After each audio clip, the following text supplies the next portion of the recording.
Handa na ba ang inyong mga puso para sa isang kwentong susubok sa inyong pananaw tungkol sa pag-ibig at katapatan? Halina't pakinggan natin ang isang salaysay na magpapatunay na ang tunay na halaga ng isang tao ay hindi nasusukat sa anumang yaman. Sabi nila, lahat ng tao ay may presyo. Ngunit paano kung sa isang iglap, matagpuan mo ang isang pusong hindi kayang bilhin ng salapi? At sa iyong pagdududa, doon mo pala masusumpungan ang pag-ibig na matagal mo nang hinahanap. Samahan ninyo ako sa kwento ni Hiraya at Kislap. Huwag na huwag kang papasok sa silid na yon hanggat hindi sinasabi ni Senyorito Kislap. At higit sa lahat, Hiraya, iwasan mong magtanong. Ang mga salitang iyon ng kanilang mayordoma, si Aling Teresita, ay tila isang malamig na hanging yumakap sa buong katawan ni Hiraya habang nakatayo siya sa harap ng malaki at maitim na pinto na gawa sa kahoy ng nara. Ito na ang pangalawang linggo niya sa Hacienda Alcantara, ngunit ngayon pa lamang siya inutusan na maglinis sa pinakapribadong lugar sa buong mansyon, ang silid ng alaala, ang personal na opisina at taguan ng puso ng nag-iisang tagapagmana, si Kislap Alcantara. Nanginginig ang kanyang mga kamay habang hawak ang basahan at feather duster.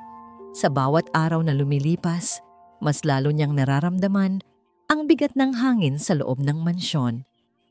Maganda, malawak, marangya, ngunit malamig. Kasing lamig ng mga titig ng kanyang amo, isang lalaking tila laging may pasan na problema ng buong mundo sa kanyang mga balikat. Bumuntong hininga si Hiraya. Ang mukha ng kanyang nanay ang pumasok sa kanyang isipan, ang ubo nito sa gabi, ang maputlang mga labi, ang pakiusap sa mga matang kailangan na siyang maipagamot. Iyon ang dahilan kung bakit siya naroon.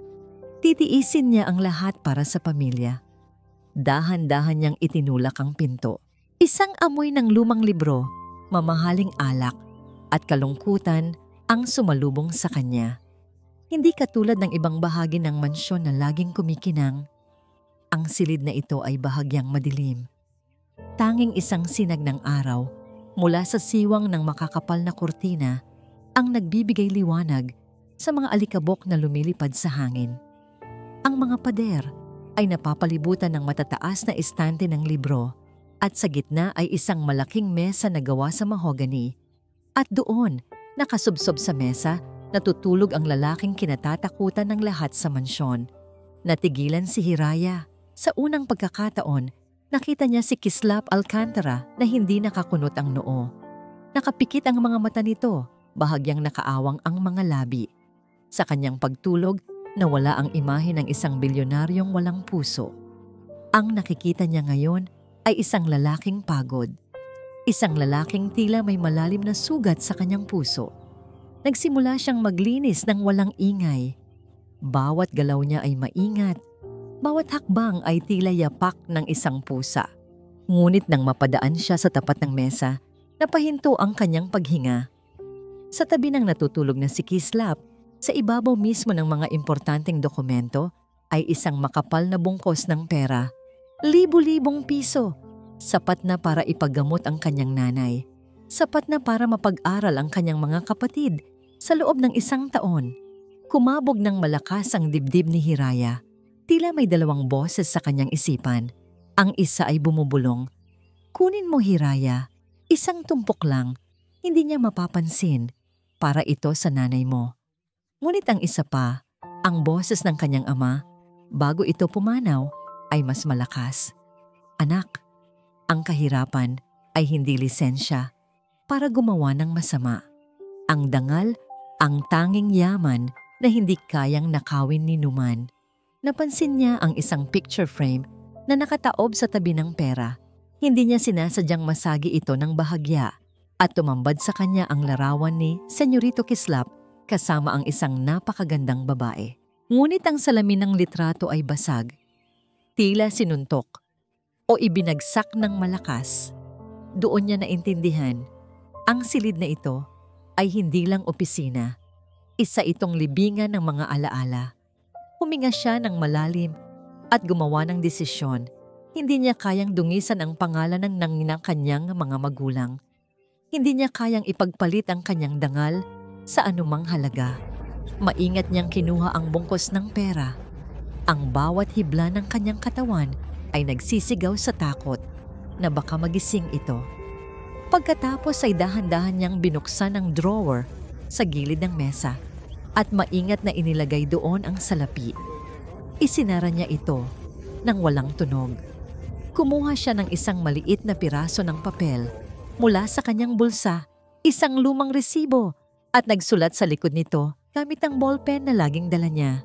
"Senyorito, pasensya na po kung pinakialaman ko ang gamit ninyo. Inilagay ko lang po sa drawer ang pera ninyo para hindi malaglag. Magpahinga po kayo ng mabuti." Itinupi niya ang papel at ipinatong sa ibabaw ng isang makapal na libro malapit sa kamay nito. Pagkatapos, tulad ng isang anino, tahimik siyang lumabas ng silid at isinara ang pinto. Dala-dala ang isang pusong panatag. Hindi alintana ang unos na malapit nang dumating sa kanyang buhay. Isang matinding sakit ng ulo ang gumising kay Kislap Alcantara. Mariin niyang ipinikit ang kanyang mga mata. Hinahabol ang huling hibla ng kadiliman na nagbibigay sa kanya ng kapayapaan. Ngunit ang sinag ng araw na tumatagos sa kurtina ay tila mga karayom na tumutusok sa kanyang sentido. Dahan-dahan siyang umupo ng tuwid, napahawak sa kanyang noo. Ang huli niyang natatandaan ay ang pag-inom niya ng alak habang tinitingnan ang mga papeles ng kumpanya.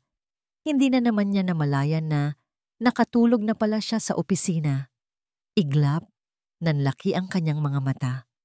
Napatingin siya sa ibabaw ng mesa. Malinis, maayos. Wala na ang mga dokumentong nakakalat.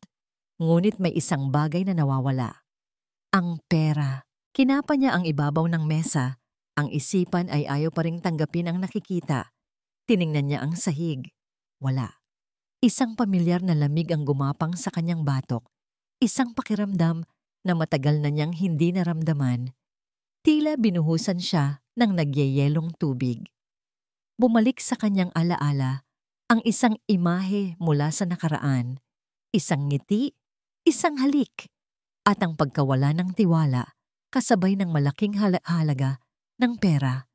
Ang parehong silid, ang parehong pagkatiwala, ang parehong kataksilan. Hindi maaari. Umigting ang kanyang panga at isang bagsik na matagal nang natutulog ang muling nagising sa kanyang mga mata. Hindi ang pera ang iniinda niya, ang sugat. Ang muling pagbubukas ng sugat na akala niya ay naghihilom na. Mabilis siyang tumayo at walang sabi-sabing lumabas ng opisina. Ang bawat hakbang niya ay mabigat. Ang bawat paghinga niya ay puno ng galit. Sinalubong siya ni Aling Teresita sa pasilyo, baka sa mukha nito ang pag-aalala. "Senyorito, maaga po kayo nagising. Nakahanda na po ang Nasaan siya?" Putol ni Kislap sa sasabihin ng matanda. Ang boses niya ay malamig, walang emosyon. Ngunit sapat na para manginig ang mayordoma. "Sa sino po, senyorito?" "Ang bagong katulong, ang babaeng pinapasok mo sa opisina ko." Namutla si Aling Teresita. "Si Hiraya po ba? Nasa kusina po, naghahanda ng..." "Puntahan mo siya. Sabihin mo, gusto ko siyang makausap. Ngayon din." Walang nagawa si Aling Teresita, kundi ang tumango at magmamadaling sundin ang utos. Ilang sandali pa, dumating si Hiraya. Kasunod ang mayordoma. Baka sa mukha ng dalaga ang pagtataka at kaba. Ang simple niyang uniforme ay malinis at ang buhok niya ay nakatali ng maayos. Isang imahe ng inosensya, isang imahe ng kasinungalingan. Sa isip ni Kislap, hindi siya nagsalita. Tinitigan niya lang si Hiraya mula ulo hanggang paa. Isang tingin na tila humuhusga. Nangungot siya. Senyorito, pinapatawag niyo raw po ako?" Basag ni Hiraya sa katahimikan. Ang boses ay bahagyang nanginginig. Lumapit si Kislap, dahan-dahan. na parang isang maninilang papalapit sa kanyang biktima. Huminto siya sa mismong harapan ni Hiraya. "Magkano?" tanong niya sa isang mapanganib na bulong. "Magkano ang halaga mo?" Nagulantang si Hiraya.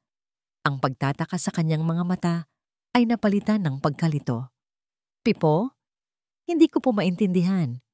Isang mapait na tawa ang kumawala sa bibig ni Kislap. "Huwag ka nang magkunwari. Alam na alam mo ang ibig kong sabihin. Ang pera. Saan mo dinala?" Doon, naunawaan ni Hiraya ang lahat. Ang dugo sa kanyang mukha ay tila hinigop. "Senyorito, hindi ko po kinuha. Itinago ko lang po sa drawer para—" "Manahimik ka!" sigaw ni Kislap, at sa unang pagkakataon, napatalon sa takot si Hiraya. "Akala ko iba ka. Akala ko sa dinami-dami ng tao sa mundo may isang matitirang tapat. Pero nagkamali ako."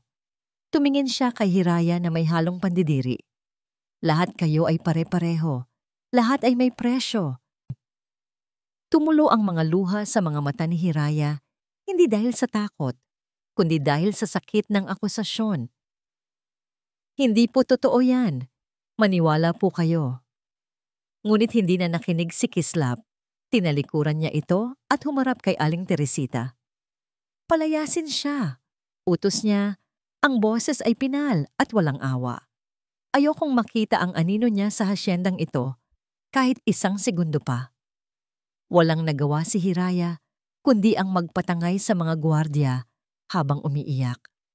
Walang paliwanag. Walang pagkakataong ipagtanggol ang sarili. Ang kanyang dangal ay winasak sa isang iglap. Naiwan si Kislap sa gitna ng pasilyo, nakikinig sa papalayong tunog ng pag-iyak. Bumalik siya sa kanyang opisina. Ang dibdib ay masikip. Ang pakiramdam ng tagumpay ay wala. Tanging ang pamilyar na pait ng pag-iisa at pagkadismaya ang naroon. Walang pinag-iba. Bulong niya sa sarili. Naupo siya sa kanyang silya, pagod na pagod. Sa sobrang inis, iwinasiwas niya ang kanyang kamay sa ibabaw ng mesa para alisin ang kung anumang natira roon. Sa kanyang paggalaw, nahagip niya ang isang makapal na libro. Nahulog ito sa sahig na may malakas na kalabog.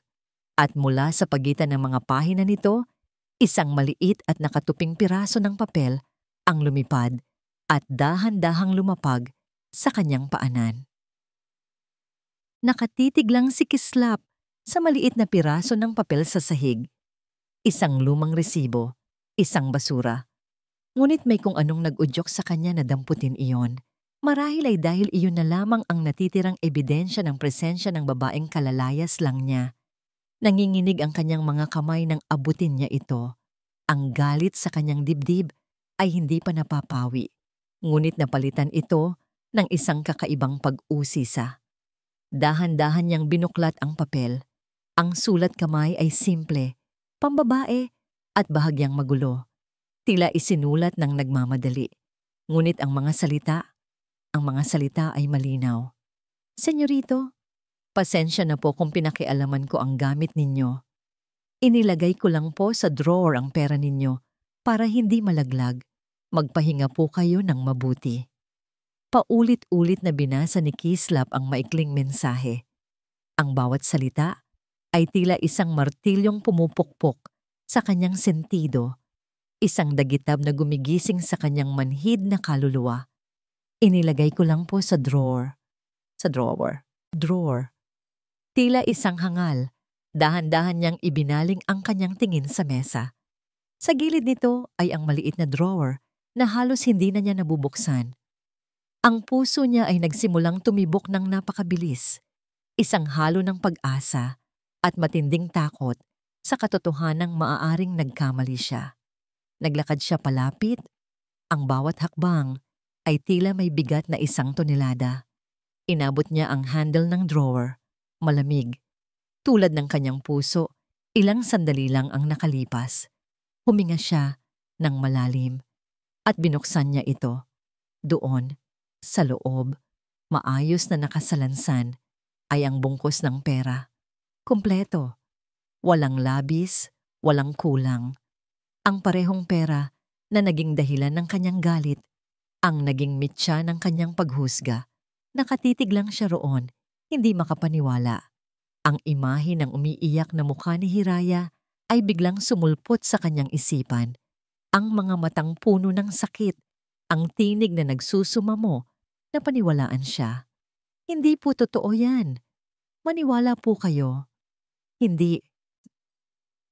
Bulong ni Kislap. Napaatras siya mula sa mesa na parabang napapaso.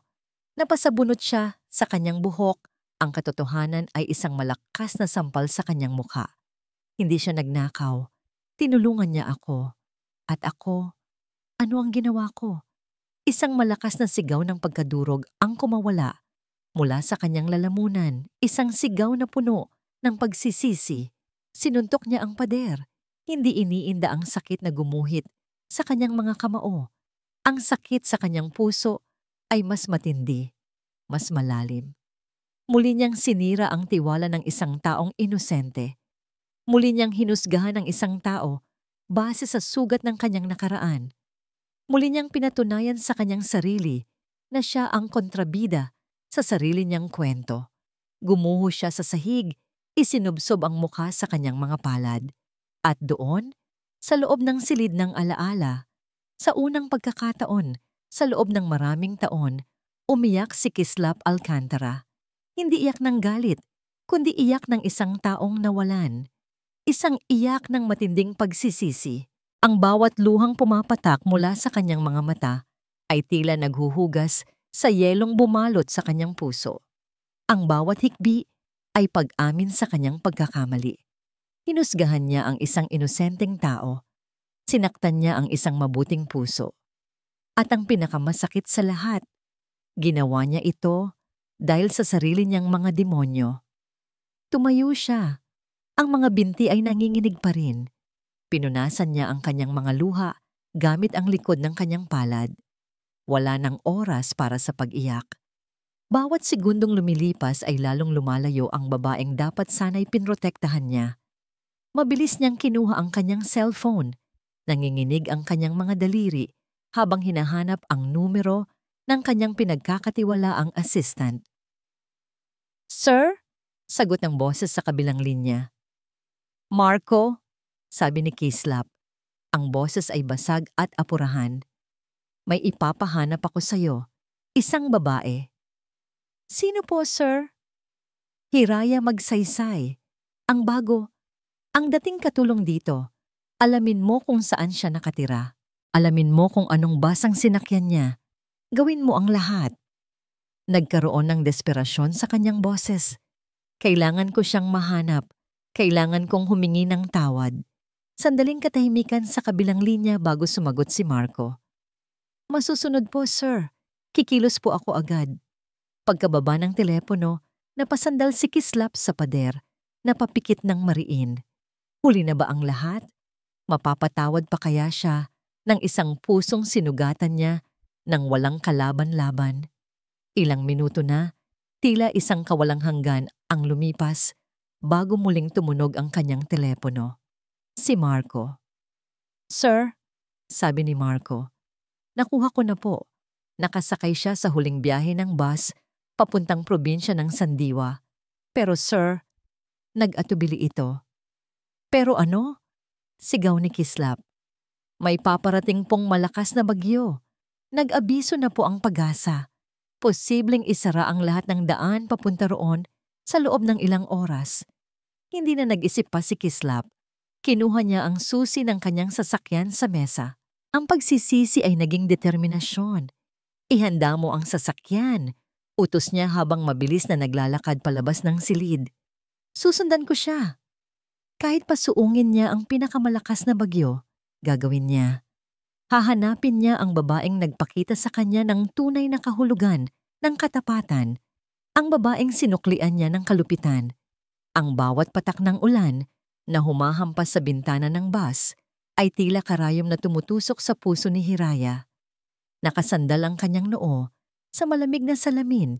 Pinapanood ang mga ilaw ng poste na nagiging malabong guhit dahil sa bilis ng kanilang takbo at sa luhang namumuo sa kanyang mga mata.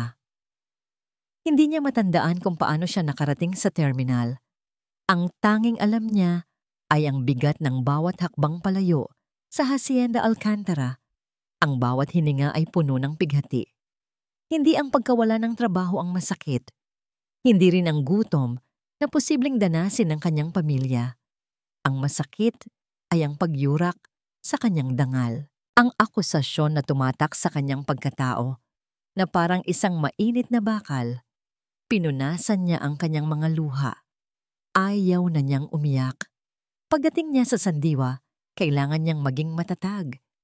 Ayaw niyang makita ng kanyang nanay na siya ay talunan. Madaling araw na nang makarating siya sa kanilang munting bayan. Ang dating masiglang palengke ay tahimik. Tanging ang mga ilaw mula sa ilang naghahandang tindera. Ang buhay. Dala ang maliit na bag, nilakad niya ang pamilyar na eskinita patungo sa kanilang bahay. Ang bawat bahay na madaanan niya ay tila nangungusap, nagpapaalala sa kanya ng simple ngunit masayang buhay na iniwan niya para makipagsapalaran sa syudad. Pagbukas niya ng kanilang pintong kawayan, isang mahinang pag-ubo ang sumalubong sa kanya. Naabutan niya ang kanyang ina, si Aling Nelia, na nakaupo sa silyang tumba-tumba, balot ng makapal na kumot. "Nay!" Bulong ni Hiraya. Nag-angat ng tingin ang matanda at isang matamis na ngiti ang namutawi sa kanyang maputlang labi. "Hiraya, anak, bakit ka nandito?" Hindi na napigilan ni Hiraya ang sarili. Tumakbo siya at niyakap ng mahigpit ang kanyang ina. Doon, sa init ng yakap ng isang ina, muling bumuhos ang kanyang mga luha. "Pinalayas po ako." "Nay," sabi niya sa pagitan ng mga hikbi, "pero wala po akong kasalanan. Wala po akong kinuha." Hinaplos ni Aling Nelia ang buhok ng kanyang anak. "Alam ko, anak. Alam ko. Hindi mo kailangang magpaliwanag." Sa mga sumunod na araw, sinubukan ni Hiraya na kalimutan ang nangyari. Itinuon niya ang kanyang pansin sa pag-aalaga sa kanyang ina. Ngunit gabi-gabi, ang mukha ni Kislap Alcantara, ang galit sa mga mata nito, ang mapanghusgang mga salita, ay bumabalik sa kanyang panaginip. Nakita niya kung paano lumalala ang sakit ng kanyang ina. Narinig niya ang usapan ng kanyang mga kapatid tungkol sa pagtigil sa pag-aaral. Ang perang naipon niya ay unti-unti nang nauubos. Kailangan niyang kumilos. Isang hapon, nilakasan niya ang kanyang loob. Naglakad siya papunta sa sentro ng bayan at nagbaka sakaling makahanap ng trabaho. Napadpad siya sa isang maliit na karinderya sa tapat ng munisipyo. "Kailangan niyo po ba ng tagahugas ng plato? O tagasilbi? Kahit ano po, ate. Masipag po ako." Pakiusap niya sa may-ari. Naawa sa kanya ang babae at tinanggap siya. Mula umaga hanggang gabi, abala si Hiraya sa paglilinis, paghuhugas at pagsaserve ng pagkain. Ang pagod sa kanyang katawan ay nakakatulong para mabawasan ang sakit sa kanyang puso. Kahit papaano, nakakaraos sila. Isang gabi, habang nagpupunas siya ng mesa, pagkatapos magsara ng karinderya, napatingin siya sa labas. Ang ulan ay muling bumubuhos tulad ng gabing umalis siya sa Maynila. Tumingala siya sa madilim na langit. "May nakakaalam po ba ng katotohanan?" tanong niya sa hangin. "Mayroon po bang nakikinig?" Habang nakatitig siya sa kawalan, isang nakakasilaw na ilaw ang tumama sa kanyang mga mata. Isang itim at mamahaling sasakyan. Isang uri ng sasakyan na hindi mo makikita sa isang simpleng bayan tulad ng Sandiwa, ang biglang huminto sa tapat mismo ng karinderya. Natigilan si Hiraya, napahawak ng mahigpit sa basahan. Sino ang bibisita sa kanilang bayan ng ganoong oras at sa ganoong kalakas na ulan? Dahan-dahang bumukas ang pinto sa driver's side. Isang figura ng lalaki ang lumabas. Basang-basa ng ulan ang kanyang mamahaling damit at ang buhok niya ay magulo. Ngunit kahit sa dilim ng gabi at sa gitna ng malakas na ulan, Kilalang-kilala ni Hiraya ang mukhang iyon. Ang mukha ng lalaking sumira sa kanyang puso. Si Kislap Alcantara. Nakatayo lang si Kislap sa may pintuan, tila isang basang sisiw sa gitna ng bagyo. Ang imahe niya ay malayong-malayo sa makapangyarihang bilyonaryo na nakilala ni Hiraya. Ngayon, ang nakikita niya ay isang lalaking pagod, balisa, at nagsisisi. Si Hiraya naman ay hindi makagalaw sa kanyang kinatatayuan. Ang basahan ay mahigpit pa ring hawak ng kanyang mga kamay. Ang puso niya ay naghahalo-halo. Gulat, galit at isang kakarampot na kaba na ayaw niyang aminin. Anong ginagawa niya dito? Paano siya nahanap? Hiraya! Basag ni Kislap sa katahimikan. Ang boses niya ay paos, halos kinakain ng tunog ng ulan. Parang doon lang nagising sa pagkakatulala si Hiraya. Ang alaala ng masasakit na salita ay bumalik at kasabay nito ang pag-igting ng kanyang panga. Ibinalik niya ang basahan sa mesa at hinarap ito ng buong tapang. Anong kailangan ninyo, senyorito? Malamig niyang tanong. Ang paggamit niya ng senyorito ay hindi na dahil sa paggalang, kundi isang pader na itinatayo niya sa pagitan nilang dalawa. Naglakad si Kislap papasok. Bawat hakbang ay tila pinag-iisipan. Huminto siya ilang talampakan mula kay Hiraya. Sapat na layo para maramdaman ang tensyon sa pagitan nila. Nandito ako para humingi ng tawad, sabi niya, diretsong nakatingin sa mga mata ni Hiraya. Walang sapat na salita para sabihin kung gaano ako nagsisisi sa ginawa ko sa'yo. Isang mapait na ngiti ang sumilay sa labi ni Hiraya. Tawad? Ganoon lang ba yon kadali? Pagkatapos ninyo akong husgahan, pagkatapos ninyong yurakan ang dangal ko sa harap ng lahat? Alam kong hindi madali. Mabilis na sagot ni Kislap. Alam kong nasaktan kita. Nagkamali ako, Hiraya, isang malaking pagkakamali. Hinusgahan kita base sa nakaraan ko at handa akong gawin ang lahat para itama yon. Inilabas niya ang isang makapal na sobre mula sa kanyang bulsa. Ito, pambayad sa lahat ng pinsala, 10 beses ng sahod mo. Higit pa. Pwede mo nang ipagamot ang nanay mo, mapag-aral ang mga kapatid mo. Hindi na malaya ni Hiraya na ang palad niya ay dumapo na pala sa pisngi ni Kislap. Ang tunog ay umaling-awngaw sa loob ng maliit na karinderya. Pareho silang natigilan. Nanginginig ang kamay ni Hiraya, hindi sa galit, kundi sa sidi ng kanyang nararamdaman. Tumingin siya kay Kislap, ang mga mata ay nag-aapoy. Akala mo ba lahat ng bagay sa mundo nabibili ng pera mo? Nanginginig ang kanyang boses. Ang tiwala? Ang dangal? Yan ba ang tingin mo sa akin, Senyorito Alcantara? Isang babaeng madaling masilaw sa pera? Hindi, Hiraya. Hindi sa ganon. Umalis ka na. Putol niya. Umalis ka na. Dalhin mo ang pera mo. Hindi ko kailangan ng kahit isang kusing mula sa'yo. Ang kailangan ko ay respeto. Isang bagay na hinding-hindi mo na ibigay. Tinalikuran niya si Kislap. Ayaw niyang makita nito ang mga luhang muling nagbabadyang tumulo. Nakatayo lang si Kislap, hawak ang pisngi na namumula.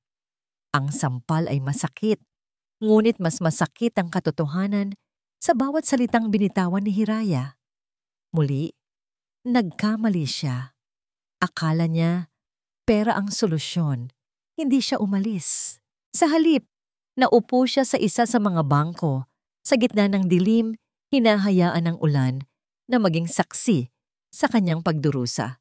Kinabukasan, nagulat si Hiraya nang maabutan pa rin niya si Kislap doon, nakaupo sa labas ng karinderya. Sa loob ng kanyang kotse, hindi ito umalis. At sa mga sumunod na araw, palagi siyang naroon. Nakatanaw mula sa malayo, hindi nagsasalita, hindi lumalapit, nagmamasid lang. Isang araw, pag-uwi ni Hiraya, nalaman niya mula sa kanyang kapatid na may isang anonymous donor na nagbayad ng lahat ng gastusin sa ospital para sa kanilang ina. Isang tseke na may malaking halaga ang iniwan sa billing section. Sapat para sa operasyon at mga gamot. Ate, may himala. Bayad na lahat ng utang natin sa ospital. Natigilan si Hiraya. Alam na alam niya kung kanino galing ang perang yon. Kinagabihan, hindi na siya nakatiis. Nilapitan niya ang kotse ni Kislap na nakaparada sa di kalayuan. Kinatok niya ang bintana. Ibinaba ni Kislap ang salamin. Ang dating maamong mukha ay meron ng bahagyang balbas. Ang mga mata ay pagod, ngunit puno ng determinasyon. Sinabi ko nang ayoko ng pera mo, hindi ba? Mahinang sabi ni Hiraya. Pilit pinipigilan ang kanyang emosyon. Hindi ko binibili ang kapatawaran mo, Hiraya. Sagot ni Kislap. Gusto ko lang tumulong. Hayaan mo akong itama ang mga mali ko. Kahit sa paraang kaya ko. Isang mahabang katahimikan ang namagitan sa kanila. Ang tanging maririnig ay ang huni ng mga kuliglig. Nagtatalo ang isip at puso ni Hiraya. Ang isip niya ay sumisigaw na palayasin ito, ngunit ang puso niya ay nakakaramdam ng kakaibang kirot. Napilitang bumalik si Kislap sa Maynila. Isang importanteng business deal ang kailangan niyang isara at isang anibersaryo ng kumpanya na kailangan niyang daluhan. Ngunit habang ang katawan niya ay nasa gitna ng karangyaan, ang isip niya ay naiwan sa sandiwa sa harap ng isang maliit na karinderya. Kislap, iho, bati ng kanyang ama, si Don Ricardo Alcantara, isang matikas na lalaki na may mga matang kasing talas ng agila. Kanina ka pa namin hinahanap. Halika, may ipapakilala ako sa iyong muli. Walang ganang sumunod si Kislap. Inakay siya ng kanyang ama patungo sa isang grupo ng mga importanteng bisita. At sa gitna ng mga ito, nakatayo ang isang babaeng tila isang diamante sa gitna ng gabi. Nakasuot ito ng isang kumikinang na pulang bestida na yakap sa kanyang perpektong katawan. Ang buhok niya ay nakaayos sa isang eleganteng bun at ang mga alahas na suot niya ay nagkakahalaga marahil ng isang bahay at lupa sa sandiwa. Ngumiti ito nang makita si Kislap. Silaw! Bati ni Kislap, formal at walang kabuhay-buhay. Kislap! Sagot ni Silaw Cruz. Ang kanyang boses ay malambing ngunit may kalkuladong dating. It's been a while. You look different. May bago ba? Si Silaw Cruz ang nag-iisang anak ng pamilyang Cruz, isang matagal ng business partner ng mga Alcantara. At sa mata ng lahat, lalo na ng kanilang mga magulang, sila ang perfect match na itinakda para sa isa't isa. Isang kasal na hindi para sa pag-ibig, kundi para sa pagsasanibpuwersa ng dalawang dambuhalang kumpanya. Wala namang bago, Silaw. Business as usual. Pagsisinungaling ni Kislap. Ngunit ang mga mata ni Silaw ay mapanuri. Nakita niya ang pagbabago sa kilos ni Kislap. Ang madalas na pagtingin nito sa telepono, ang pagkawala sa sarili sa gitna ng pag-uusap. Hindi ito ang Kislap na kilala niya, ang lalaking laging kontrolado at malamig. May iba, at determinado siyang alamin kung ano o sino iyon. Kinabukasan, sa opisina ni Silaw, inilatag ng kanyang pribadong investigador ang isang folder sa kanyang mesa. Ito na po, ma'am. Lahat ng impormasyon tungkol sa huling biyahe ni Mr. Alcantara. Binuklat ni Silaw ang folder, mga litrato ni Kislap sa isang malayong probinsya. Nakaupo sa labas ng isang sira-sirang karinderya. Nakikipag-usap sa isang simpleng babaeng naka-uniforme. Hiraya magsaysay. Basa ni Silaw sa pangalan sa ilalim ng litrato, ang kanyang mga kuko na pula ay dumidiin sa papel. Isang hamak na katulong. Isang mapanganib na ngiti ang gumuhit sa kanyang mga labi. Ang pamilya nila ay malapit ng malugi.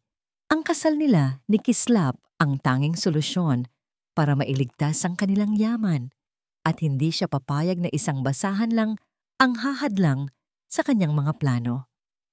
Magaling, sabi niya sa investigador. Ngayon, gusto kong gawin mo ay ito. Ibinulong niya ang isang planong madumi at tuso. Samantala, sa Maynila, ginamit ni Silaw ang bawat pagkakataon para makalapit kay Kislap. Tinitiyak na makukunan sila ng litrato ng mga taong pinakalat niya. Inayos niya ang isang sitwasyon kung saan mukhang hinahalikan niya ito sa pisngi. At higit sa lahat, nagbayad siya ng isang lalaki sa sandiwa para magpanggap na may utang ang pamilya ni Hiraya at bigyan ito ng pera habang may kumukuha ng litrato sa anggulong mukhang nag-aabutan sila ng bayad. Isang gabi, sa sandiwa, matapos ang isang masayang hapunan kung saan nakasalo ni Kislap ang pamilya ni Hiraya, nagpaalam na itong babalik sa Maynila para sa isang huling meeting. Babalik ako agad. Pangako niya kay Hiraya. May aayusin lang ako para sa atin. Naniwala si Hiraya. Sa unang pagkakataon, naramdaman niyang may pag-asa. Ngunit kinabukasan, habang nag-iisa siya, sunod-sunod na mensahe ang pumasok sa kanyang telepono mula sa isang unknown number. Binuksan niya ito. Unang litrato, si Kislap at Silaw sa party. Magkatabi. Mukhang masaya. Pangalawang litrato, si Silaw. Tila hinahalikan si Kislap sa pisngi. Pangatlong litrato, isang screenshot ng isang article mula sa isang business magazine na may headline, Alcantara Cruz Merger, Finalized, Wedding Bells Soon? Nanlamig ang buong katawan ni Hiraya. Ito ba ang aayusin niya sa Maynila? Ang kasal niya sa babaeng nababagay sa kanyang mundo? At bago pa siya makabawi, isa pang mensahe ang dumating, galing kay Kislap. Hiraya, I'm sorry. May kailangan kang malaman. Ang puso niya ay tila pinipiga. Ang lahat ng tiwalang unti-unti niyang ibinibigay ay gumuho sa isang iglap. Bago pa man makapag-reply si Hiraya sa text ni Kislap, isa pang mensahe ang dumating mula sa unknown number. Isang video. Nanginginig ang kanyang mga daliri habang pinipindot ang play button. Ito ay isang video clip, tila kuha mula sa malayo. Si Kislap at si Silaw nag-uusap sa isang balkonahe. Hindi marinig ang kanilang pinag-uusapan, ngunit ang mga kilos ay malinaw. Hinawakan ni Silaw ang mukha ni Kislap at dahan-dahan itong lumapit. Hindi umiwas si Kislap. Ang video ay biglang naputol bago pa man maglapat ang kanilang mga labi, ngunit sapat na iyon. Sapat na para wasakin ang anumang natitirang pag-asa sa puso ni Hiraya. Nabitiwan niya ang kanyang telepono, ang mga litrato, ang article, ang text ni Kislap na may kailangan kang malaman, at ngayon, ang video.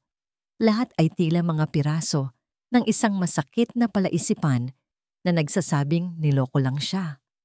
Ginamit. Pinaniwala sa isang kasinungalingan. Saktong-sakto. Isang pamilyar na sasakyan ang pumarada sa di kalayuan. Bumaba si Kislap, may dalang isang maliit na paper bag at may ngiti sa kanyang mga labi. Ang ngiting iyon na minsan ay nagbibigay sa kanya ng kilig, ngayon ay tila isang insulto. Hiraya! Masayang bati niya. Ang bilis ng meeting ko. May dala akong paborito mong puto bumbong. Hindi sumagot si Hiraya. Pinulot niya ang kanyang telepono at walang imik na ipinakita ito kay Kislap. Nakadisplay ang litrato nila ni Silaw. Nawala ang ngiti sa mukha ni Kislap. Hiraya, teka, magpapaliwanag ako. Hindi yan tulad ng iniisip mo. Paka na lang lahat yan. Paka na. Tumawa si Hiraya, isang tawang walang saya. Ang alin dito ang pakana? Kislap? Ang mga litrato? Ang article tungkol sa kasal ninyo? O ang katotohanang babalik ka pala talaga sa mundo mo at iiwan mo lang din ako? Hindi totoo yan, giit ni Kislap. Hinawakan niya ang mga braso ni Hiraya. Ikaw ang mahalaga sa akin. Maniwala ka. Paano ako maniniwala? Sumigaw si Hiraya. Bumuhos na ang mga luhang kanina pa niya pinipigilan. Lahat ng tao sa paligid mo, iyan ang sinasabi na doon ka nababagay sa mga kauri mo. At ano ako sa'yo? Isang aral? Isang pagsubok para patunayan sa sarili mo na kaya mong magbago? Nasasaktan si Kislap sa bawat salitang naririnig niya. Hindi. Hiraya, pakinggan mo ako. Dinala niya si Hiraya sa ilalim ng kanilang punong mangga, ang lugar kung saan sila madalas mag-usap. Ang lugar kung saan niya unang naramdaman na may pag-asa pa para sa kanya. Ang babaeng yon, si Silaw, desperado siyang ituloy ang merger ng mga kumpanya namin. Paliwanag ni Kislap, ang boses ay puno ng pagsusumamo. Ang pamilya nila ay nalulugi. Gagawa't gagawa siya ng paraan para paghiwalayin tayo. Yung mga litrato, yung video, lahat yon ay trap. Plinano niya. At ang text mo? Tanong ni Hiraya, ang boses ay basag na. Yung sinabi mong may kailangan akong malaman, iyon din ba? Plinano rin niya? Natigilan si Kislap. Iyon. Iyon ay dahil aaminin ko sana sa'yo ang tungkol sa pressure ng pamilya ko na pinipilit nila ako sa kanya. Pero lalabanan ko sila, Hiraya, para sa'yo. Tumingin si Hiraya sa mga mata ni Kislap, naghahanap ng kahit anong bahid ng pagsisinungaling, ngunit ang nakita niya ay desperasyon at pagmamahal. Kislap. Hindi na nagsalita si Kislap. Dahan-dahan niyang inilapit ang kanyang mukha sa mukha ni Hiraya. Hinawakan niya ito ng buong ingat. Tila isang babasaging bagay. Pinunasan niya ang mga luha nito gamit ang kanyang hinlalaki. Patututunayan ko sa'yo, bulong niya. Patututunayan ko sa'yo na ikaw lang. At sa ilalim ng punong mangga, sa liwanag ng buwan, dahan-dahan niyang inilapat ang kanyang mga labi sa mga labi ni Hiraya. Hindi ito isang halik ng pagnanasa. Ito ay isang halik na puno ng pangako, ng pagsusumamo, ng pag-asa. Sa simula, ay nanlaban si Hiraya, ngunit ang init ng mga labi ni Kislap at ang sinseridad na nararamdaman niya ay unti-unting nagpatunaw sa pader na itinayo ng kanyang pagdududa. Tumugon siya sa halik, isang pag-amin na sa kabila ng sakit, ang puso niya ay tumitibok pa rin para sa lalaking ito. Ngunit habang sila ay nasa gitna ng kanilang sandali, sa di kalayuan, isang anino ang nanonood. Hawak ang isang telepono, kinukunan ang bawat anggulo ng kanilang paghalik, at sa likod ng aninong yon, isang itim na sasakyan ang huminto. Bumukas ang pinto, at isang babaeng nakapulang bestida ang lumabas, isang demonyong ngiti ang nakapaskil sa kanyang mga labi. Si Silaw Cruz, dumating na siya sa sandiwa. Napakagandang tanawin, nakakaantig ng puso. Ang boses na yon, malambing nga ngunit puno ng lason, ay tila isang kidlat na gumising kina Kislap at Hiraya mula sa kanilang sandali. Agad silang naghiwalay, gulat na napatingin sa direksyon ng nagsalita. Mula sa dilim, lumabas si Silaw Cruz. Ang kanyang pulang bestida ay tila apoy sa gitna ng gabi. Bawat hakbang niya ay may kumpiyansa at ang ngiti sa kanyang mga labi ay hindi umaabot sa kanyang mga mata. Sa likod niya ay dalawang malalaking lalaki na tila mga alalay. Silaw! Sabi ni Kislap, ang boses ay matigas. Agad niyang iniharang si Hiraya sa kanyang likuran. Anong ginagawa mo dito? Bakit? Hindi ba pwedeng bisitahin ang aking mapapangasawa? Sagot ni Silaw, idiniin ang huling mga salita habang tinitingnan si Hiraya mula ulo hanggang paa na may halong pandidiri. At para na rin makilala ang libangan mo. Wala kang karapatang pumunta dito, mariing sabi ni Kislap. Oh, meron, mahal ko. Meron. Lumapit si Silaw at mula sa kanyang mamahaling clutch, inilabas niya ang kanyang telepono. Lalo na't may dala akong katotohanan. Ipinakita niya ang screen kay Hiraya. Ito ay isang litratong malinaw na malinaw. Si Hiraya, nung isang araw, tinatanggap ang isang sobre ng pera mula sa isang lalaki sa bayan. Ang anggulo ng kuha ay perpekto. Mukha siyang masaya at tila nagpapasalamat sa natanggap na bayad. Nanlamig si Hiraya. Naalala niya ang eksenang yon. Isang lalaking nagpakilalang taga-kooperatiba ang nag-abot sa kanya ng ayuda, daw, para sa mga nasalanta ng nakaraang bagyo. Ano to? Mahinang tanong ni Hiraya. Ano yan? Tumawa si Silaw. Simple lang. Yan ang bayad sa'yo. Bayad para landiin mo si Kislap, para paikutin ang ulo niya, para magpanggap kang isang kaawa-awang biktima. Sinungaling, sigaw ni Hiraya. Hindi totoo yan. Talaga ba? Itinapat ni Silaw ang telepono kay Kislap. Tingnan mo, Kislap. Tingnan mo ang babaeng pinagtatanggol mo. Akala mo iba siya. Akala mo malinis siya. Isa lang din siyang manggagamit. Katulad ng lahat. Nanginginig na tiningnan ni Kislap ang litrato. Ang kanyang isipan ay nagtatalo. Alam niyang bitag ito. Ngunit ang laso ng nakaraan, ang alaala ng isa pang babaeng nagmukhang inosente, pero pera lang ang habol, ay unti-unting gumagapang pabalik. Bago pa siya makapagsalita, nagring ang kanyang telepono. Ang pangalan ng kanyang ama ang nasa screen. Answer it, Kislap, sabi ni Silaw na may ngiti. May mahalaga siyang sasabihin. Sinagot ni Kislap ang tawag. Kislap! Sigaw ng kanyang ama sa kabilang linya. Ang boses ay galit na galit. Anong kalokohan to? Nakita ko na ang lahat. Ang litrato ng babaeng yan na tumatanggap ng bayad. Pinahiya mo ang pamilya.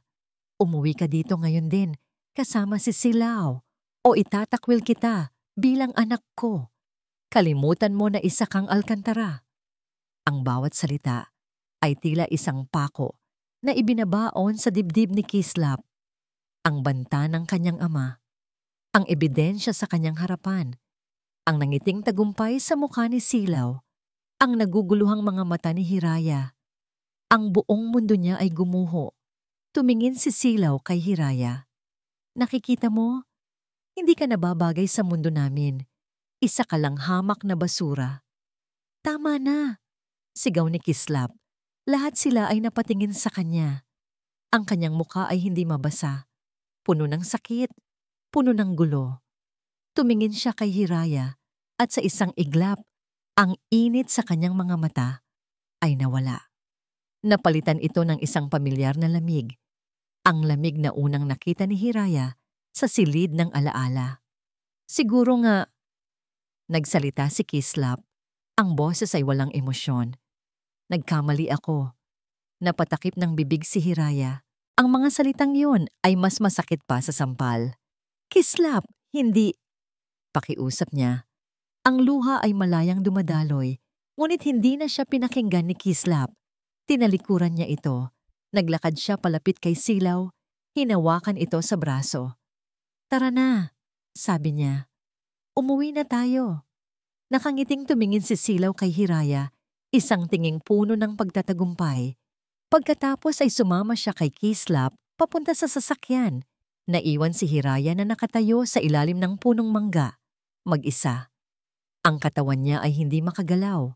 Ang puso niya ay basag, wasak, durog na durog. Ang lalaking nangakong ipaglalaban siya ay ang siya mismong unang sumuko. Ang lalaking pinagkatiwalaan niya ay ang siya mismong tumalikod. Habang nasa loob ng sasakyan, walang emosyong nakatingin lang si Kislap sa daan. Ngunit sa ilalim ng kanyang pagwawalang bahala, ang kanyang kamay sa loob ng kanyang bulsa ay mahigpit na hawak ang kanyang telepono. Dahan-dahan, palihim niyang nag-type ng isang maikling mensahe sa kanyang assistant na si Marco. Simulan ng plano B. Ang biyahe pabalik ng Maynila ay ang pinakamahabang biyahe sa buhay ni Kislap. Katabi niya si Silaw na hindi mapigil ang pagngiti. Panay ang kwento tungkol sa kanilang kinabukasan. Hindi umimik si Kislap. Tumangulang siya kung kinakailangan.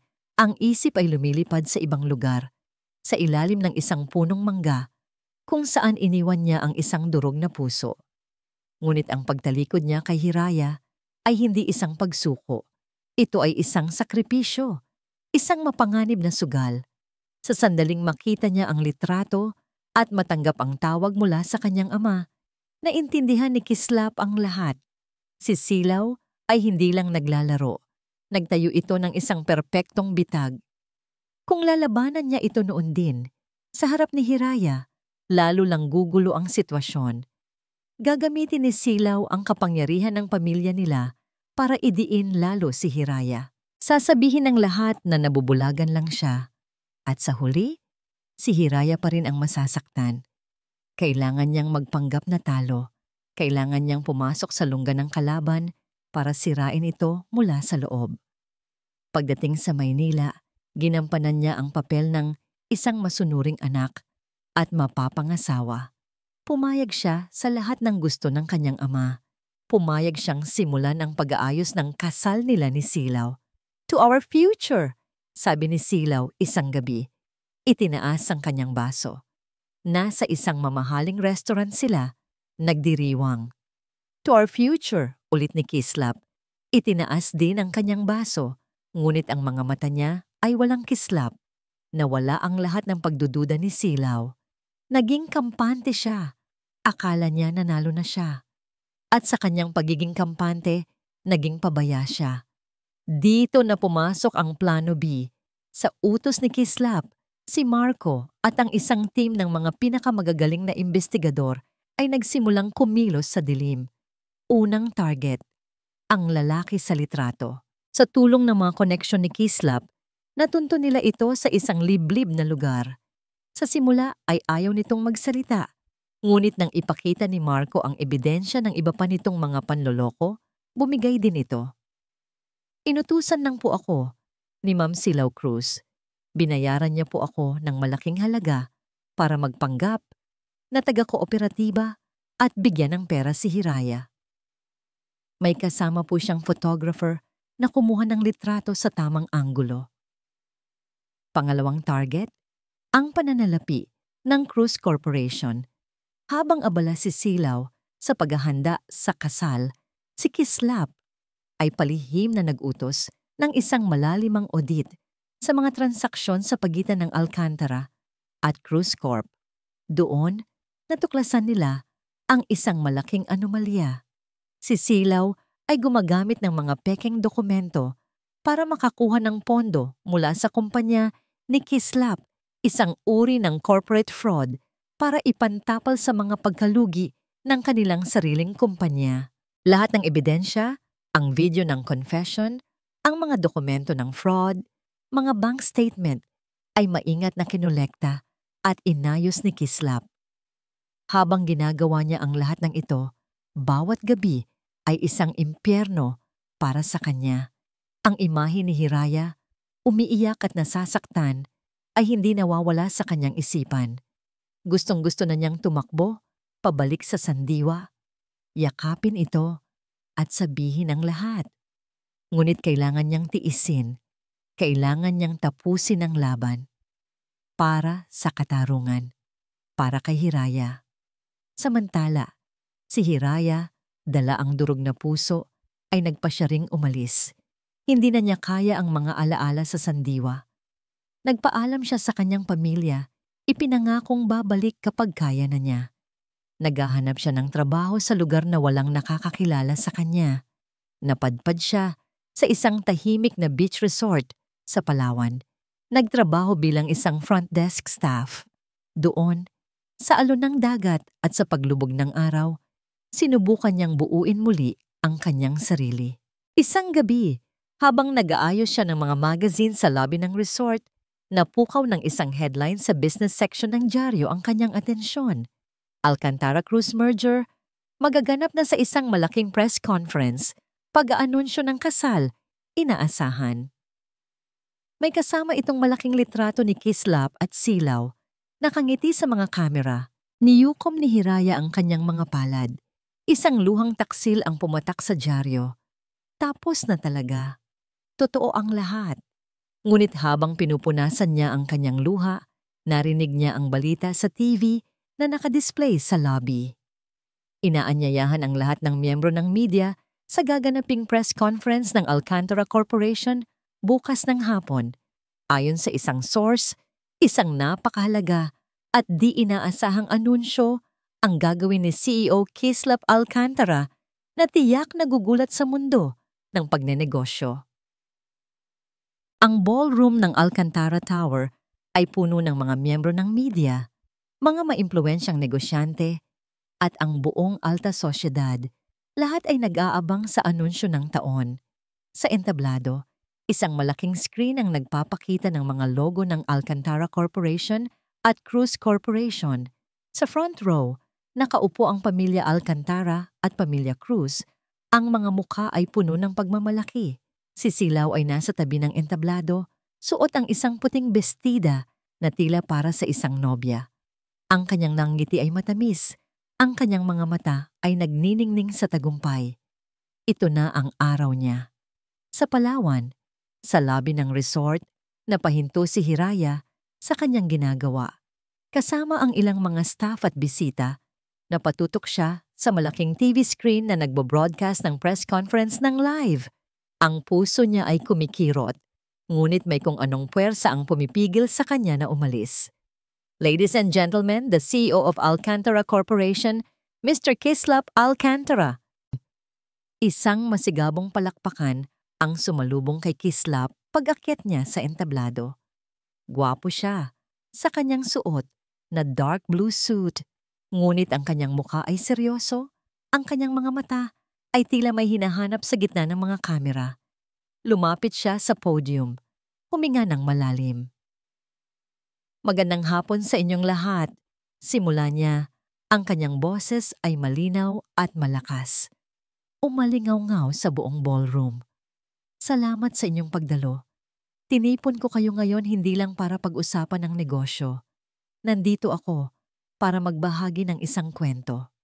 Nagtaka ang mga tao. Kumunot ang noo ni Silao.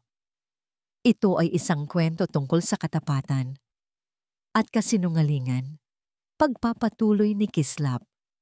Ilang linggo na ang nakalipas, may nakilala akong isang babae. Isang babaeng simple, mahirap, ngunit may dangal na hindi kayang bilhin ng kahit anong yaman. Sa kanya, natutunan kong muli ang magtiwala. Sa Palawan, napahawak si Hiraya sa kanyang dibdib. Tungkol sa kanya ang sinasabi niya. Ngunit ang tiwalang iyon ay sinubukang sirain, sabi ni Kislap. Ang kanyang mga mata ay tila tumatagos sa screen, diretsyong nakatingin kay Hiraya. Sinubukan nilang ipinta siya bilang isang masamang tao. Ginamitan siya ng pera at panlilinlang. Biglang nagbago ang imahe sa malaking screen sa likod ni Kislap. Ang mga logo ay nawala. Ang ipinalit ay isang video. Ang video ng confession ng lalaking binayaran ni Silao. Malinaw na malinaw ang kanyang pag-amin. Inutusan lang po ako ni Ma'am Silao Cruz. Binayaran niya po ako. Nanlaki ang mga mata ng lahat ng tao sa ballroom. Ang mga kamera ay mabilis na lumipat mula sa screen patungo sa gulat na mukha ni Silao. Ano to, Kislap? Isang biro! Sigaw ni Silao, sinusubukang tumayo. Ngunit hindi pa tapos si Kislap. At hindi lang yan. Ang video ay napalitan ng mga dokumento, mga peking invoice, mga bank transfer, patunay ng corporate fraud na ginawa ni Silao. Ang babaeng ito, sabi ni Kislap, itinuturo ang naguguluhang si Silao, ay hindi lang isang sinungaling, isa siyang kriminal. Niloko niya hindi lang ako, kundi ang buong kumpanya. Isang kaguluhan ang nagsimula.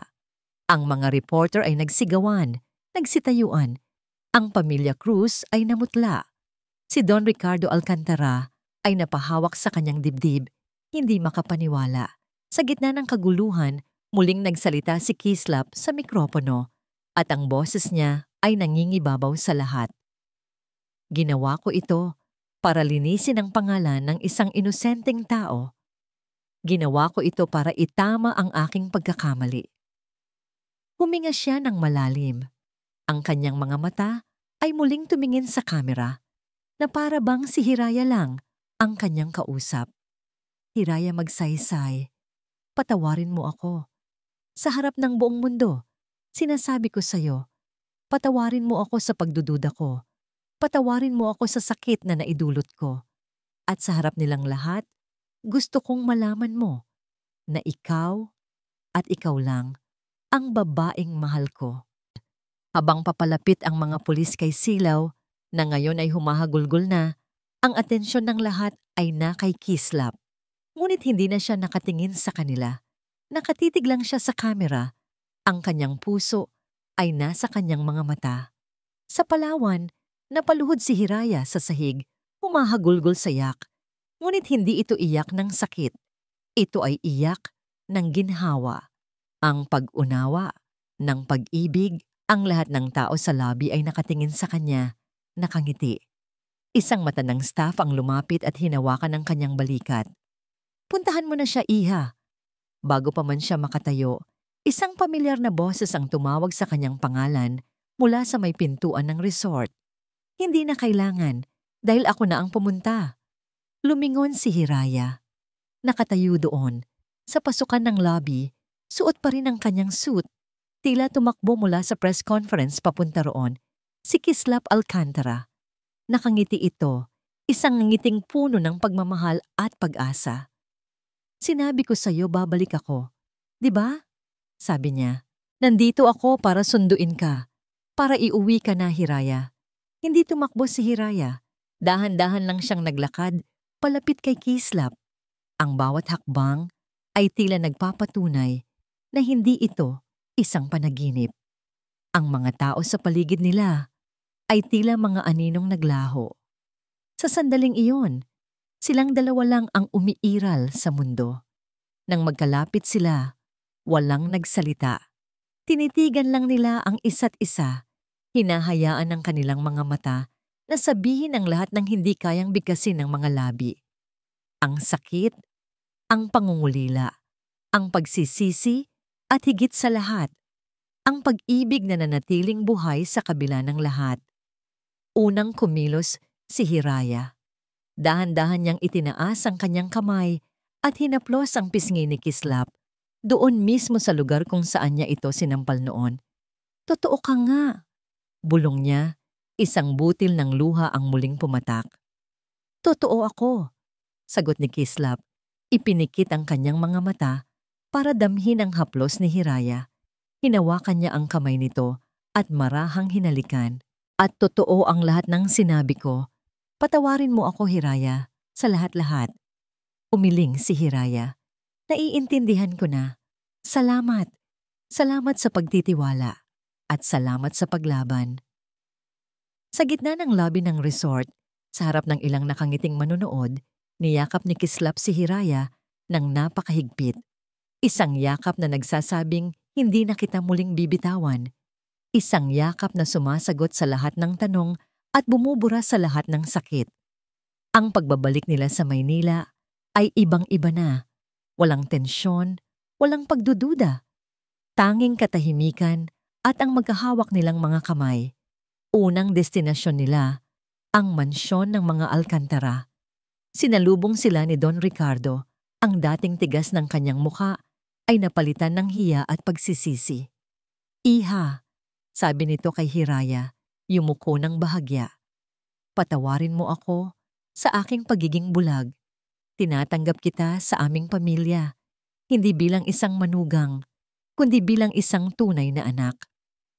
Sumunod, bumalik sila sa Sandiwa. Ngunit ngayon, hindi na para magtago. Pormal na hiningi ni Kislap ang kamay ni Hiraya sa harap ng kanyang buong pamilya. Walang mamahaling regalo, walang engrandeng selebrasyon. Tanging isang simpleng salo-salo sa ilalim ng kanilang punong mangga, puno ng tawanan, kantahan, at tunay na kaligayahan. Sa huling araw nila sa Sandiwa, bago sila tuluyang bumalik sa Maynila para simulan ang kanilang bagong buhay, dinala ni Kislap si Hiraya sa Hacienda Alcantara. May isang lugar pa tayong kailangang puntahan, sabi niya.